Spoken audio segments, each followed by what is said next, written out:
All right, our next speaker is a therapist. She is the founder and orchestrator of the Stone Soup Group, which is a large group of primarily women who've met weekly for approximately 10 years to discuss timely topics of interest, hear lectures, etc. Please welcome my friend Lila Coddington.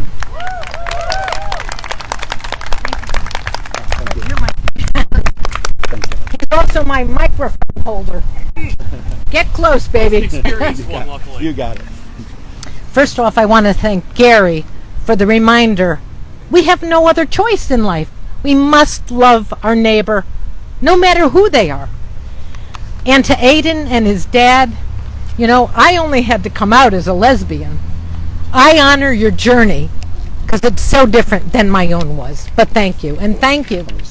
Yeah. I came out of the closet when I was 23 years old, but at 9 years old, I already knew that there was something very different about me, though I didn't know what.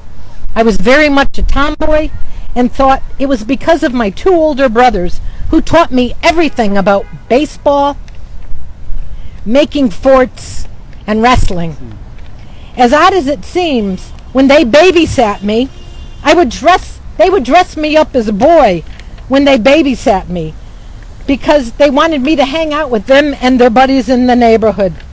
I think I was about 7 years old then, and once we were even picked up by the constable in town and brought home. I don't know what happened after that. I laugh as I look back because I remembered all I wanted to be was Annie Oakley at that time. And here I am now as a 72-year-old woman. And as they said in the 70s, you've come a long way, baby. So who am I? Well, you know my name is Lila. I happen to be right-handed, blue-eyed, and obviously a huge extrovert. A Democrat, a taxpayer, a loving partner, aunt, sister, neighbor, and friend. Yes, and I am also gay. Just like the color of my eyes or my right-handedness or my extroversion, I had no choice over these characteristics, and nor did I, or do I, have a choice over my sexual orientation. I am who I am. The first time I felt validated as a citizen in the state of Connecticut was when the state of Connecticut granted partner benefits for gay and straight unmarried couples. I was able to get medical insurance through my partner's employer at the time.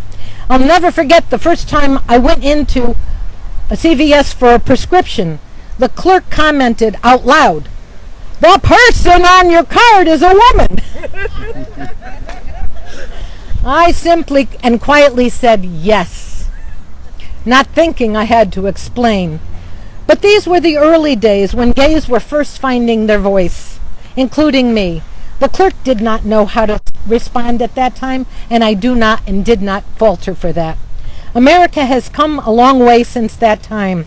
As a volunteer with Connecticut Coalition of Love Makes a Family, I would often give presentations to advocate for social change, to create a supportive environment within our communities, and to provide a public voice for all families, especially those families subject to social, economic, and legal discrimination due to sexual orientation or gender identity or expression.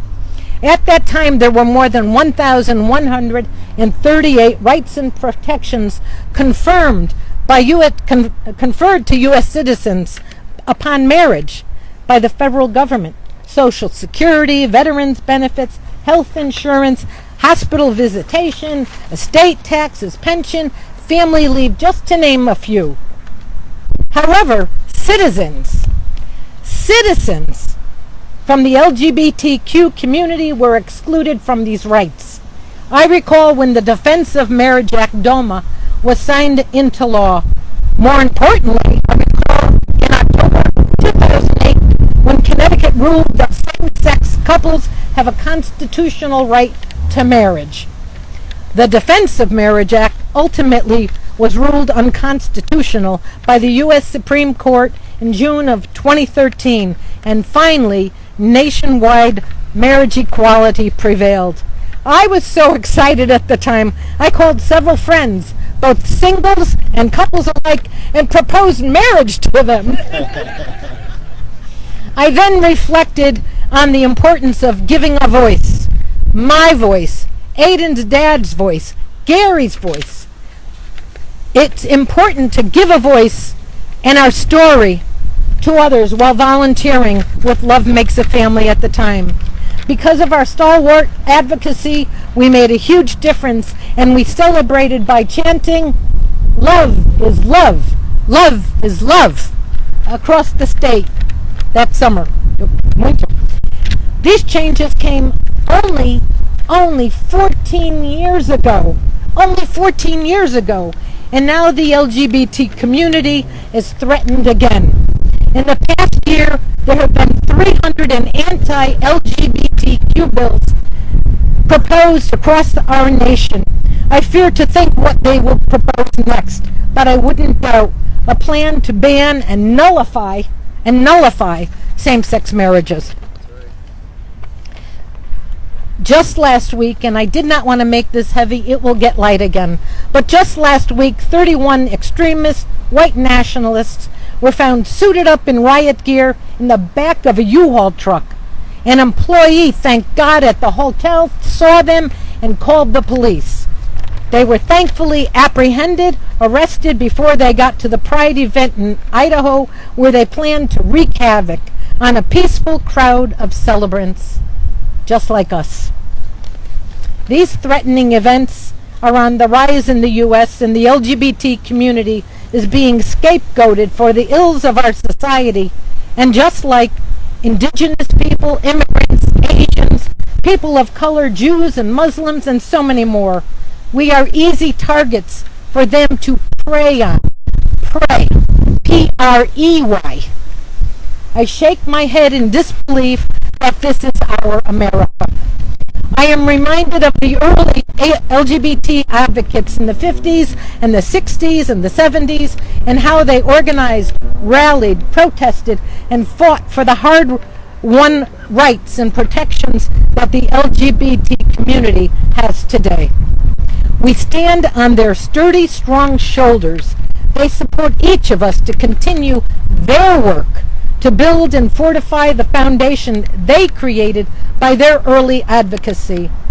And just like these early advocates, we must continue working forward no matter how challenging it may be. The LGBT youth, Aiden, from across our nation are now being marginalized and bullied to the point of suicide, and suicide has always been an issue with this young population of people. Our youth are depending now on each of us as they now stand on our shoulders. Just as Southbury, we must stand tall, hold steady, and stay strong to support their future and their safety. I believe the best way to confront hateful rhetoric is to join with others from a one-down position and have meaningful conversations as to our perceived differences. Perceived differences, even if the other is hostile. We have to engage with others, even if it's scary, and it's probably scary for them too. We have to have the lines of communication open with a calm, generous, and sincere welcome. In my own personal and professional experiences, I needed to verbally come out in a way that was supportive, not only to myself, but supportive to others, so they could have their voice and talk openly with me about their concerns. I hope these conversations like these can lead to greater understanding and awareness that we are more similar than we are different. We are all more similar than we are different. So now I charge each of you with a task. The LGBT community needs more allies who are willing to advocate, organize, and in the words of John Lewis, a civil rights advocate from Georgia, we need to make some good noise and make some good trouble to keep the LGBT community strong, healthy, vital, thriving, and certainly safe. This is about respect and inclusion and human dignity for all of us, not some of us. And before I finish, I have to recognize the love of my life, Susan Kurtzman, who unfortunately could not be here, I will cry, couldn't be here today, but who is certainly here with me in spirit. I will end as I began.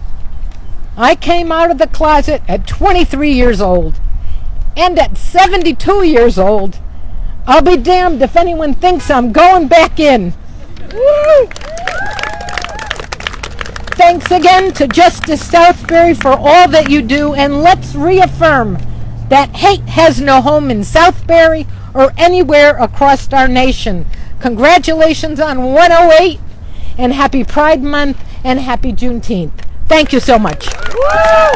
Yeah!